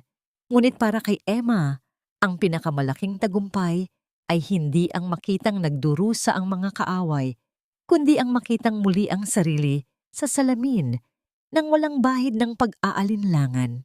Habang lumulubog ang araw sa tapat ng Manila Bay na nagbibigay ng kulay kahel at lila sa kalangitan, tumayo ang dalawa sa maliit na beranda ng bahay. Ang tunog ng mga batang naglalaro sa kalsada at ang mahinang ihip ng hangin ay naging musika ng kanilang kapayapaan. Dahan-dahang kinuha ni Adrian ang isang maliit na pelus na kahon mula sa kanyang bulsa. Walang dambuhalang brilyante na nakasisilaw, walang magarbo at maingay na deklarasyon. Pagbukas nito, isang simpleng singsing na yari sa pilak ang nakahiga sa loob, nagniningning ng tapat sa ilalim ng huling sinag ng araw. Emma, hindi ko maibibigay sa iyo ang mundo dahil alam kong kaya mo itong abutin ng mag-isa, wika ni Adrian habang hinahawakan ang kaliwang kamay ng babae. Pero maibibigay ko sa iyo ang isang tahanan kung saan hindi mo na kailangang magtago o magpanggap. Will you start from the beginning with me? Mula sa simula, na walang utang, walang laro, pag-ibig lang. Naramdaman ni Emma ang pag-apaw ng emosyon sa kanyang dibdib. Ang singsing na pilak ay tila mas mahalaga pa sa lahat ng gintong nakita niya sa mansyon. Sa pagtango niya, ang tunog ng kanyang pagsang-ayon ay tinangay ng hangin. Isang pangakong hinding-hindi mabubura ng kahit anong bagyo. Oo, Adrian, magsimula tayo. Sa pagkakataong ito, tayo naman ang susulat ng sarili nating kwento. Habang isinusuot ni Adrian ang singsing sa daliri ni Emma, ang huling liwanag ng araw ay naglaho, ngunit ang kislap sa kanilang mga mata ay nanatiling nagniningning. Ang bawat sugat ng nakaraan ay nagsimula ng maging peklat, isang paalala na ang tunay na paglaya ay hindi matatagpuan sa pagtakas, kundi sa pagyakap sa taong handang manatili sa tabi mo hanggang sa huli. Sapat ba ang isang bagong simula para limutin ang lahat ng pait? At paano mo pananatilihin ang alab ng pag-asa kung ang bawat hakbang ay may kasama pang takot mula sa kahapon? Ang sagot ay nakasalalay sa bawat bukas na kanilang haharapin ng magkahawak kamay. 1 taon na ang nakalilipas mula nang lamunin ng apoy ang bodega na naging saksi sa huling pagtutuos ng pamilya Voss at ng aking nakaraan. Sa bawat madaling araw, ang tunog ng pagmasa ng harina sa ibabaw ng lamesang kahoy ay tila naging isang bagong ritmo ng aking buhay. Isang ritmo na hindi na idinidikta ng takot, kundi ng kapayapaan. Dahan-dahang binuksan ni Emma ang malaking bintana ng kanyang maliit na panaderya, ang panaderya ni Avalar. Ang bango ng bagong lutong pandesal ay humahalo sa malamig na simoy ng hangin mula sa dagat. Isang amoy na nagpapaalala sa kanya ng kanyang pagkabata bago pa man dumating ang mga bagyo ng buhay. Tiningnan niya ang larawan ng kanyang ama na nakasabit sa pader. Sa wakas, ang mga mata nito ay tila nakangiti na rin sa kanya. Malaya na, mula sa kahihiyang dinala ni Leon. Narinig niya ang mahinang tunog ng kampana sa pintuan ng panaderya. Nahudyat ng pagdating ng kanyang unang suki. Ngunit sa halip na isang estranghero, si Adrian ang pumasok. Bitbit ang isang bungkos ng mga sariwang bulaklak at isang dyaryo. Ang bawat hakbang ni Adrian ay matatag na, malayo sa nanginginig na lalaking iniligtas niya mula sa usok ng nakaraan. "Good morning, Mrs. Keller-to-be!" Bati ni Adrian na may kasamang malambing na ngiti. Inilapag niya ang dyaryo sa counter kung saan nakasulat sa isang maliit na kolum ang pinal na hatol kay Leon at Doña Aurora, habang buhay na pagkabilanggo ng walang parole. Tiningnan lamang ni Emma ang balita nang saglit at pagkatapos ay muling itinuon ang pansin sa kanyang ginagawa. Ang katotohanang wala na siyang nararamdamang galit o pait. Nang makita ang pangalan ni Leon ay ang kanyang pinakamalaking tagumpay. Ang kawalan ng emosyon ay ang tunay na palatandaan na siya ay tuluyan na ngang nakalaya. "Kumusta ang huling sulat mo kay Aling Rosa?" Tanong ni Adrian habang inaalalayan si Emma sa pag-aayos ng mga tinapay. "Nagpadala ako ng kaunting pera para sa kanyang maintenance pero sinabi ko ring wag na muna siyang pupunta rito." Tugon ni Emma, ang kanyang boses ay kalmado. "Pinatawad ko na siya, Adrian, pero ang pagpapatawad ay hindi laging nangangahulugan ng muling pagsasama. Pinatawad ko siya para sa sarili kong katahimikan, para hindi ko na kailangang bitbitin ang bigat ng galit tuwing gabi." Ito ang huling aral na natutunan ni Emma. Ang pagpapatawad ay hindi para sa taong nagkasala, kundi para sa taong nasaktan. Sa pagpapatawad niya sa kanyang ina at maging kay Leon, tinapos niya ang siklo ng pagdurusa na nanalaitay sa kanyang pamilya sa loob ng 10 taon. Lumapit si Adrian at niyakap si Emma mula sa likod. Isinasandal ang kanyang baba sa balikat ng babae. Sabay nilang pinanood ang pagsikat ng araw sa abot-tanaw na nagbibigay ng ginintuang kulay sa buong paligid. Ang init ng katawan ni Adrian at ang katahimikan ng umaga ay naging sapat na kasagutan sa lahat ng kanyang mga bakit noon. "Handa ka na ba sa susunod nating kabanata?" Bulong ni Adrian. Humarap si Emma sa lalaki, hinawakan ng kanyang mukha ng may buong pagmamahal. "Handang-handa na ako. Dahil sa pagkakataong ito, hindi na ako natatakot na mawala. Dahil nahanap ko na ang sarili ko." Ang kwento ni Emma Avalar ay hindi lamang tungkol sa isang babaeng tinalikuran ng mundo, kundi tungkol sa isang kaluluwang nahanap ang lakas sa gitna ng kanyang mga bitak. Ang tunay na kayamanan ay wala sa mga brilyante ng mga boss, kundi sa dangal na binuo muli mula sa mga abo, at sa tin-iw na nagtuturo sa atin na ang bawat pagtatapos ay isa lamang paghahanda para sa isang mas magandang simula. Ang huling sikat ng araw ay tumama sa kanilang mga singsing na pilak, isang kislap na sumasalamin sa katotohanang ang pinakamatibay na pundasyon ay ang mga binuo sa gitna ng hirap, tapat na pag-ibig at wagas na kapayapaan.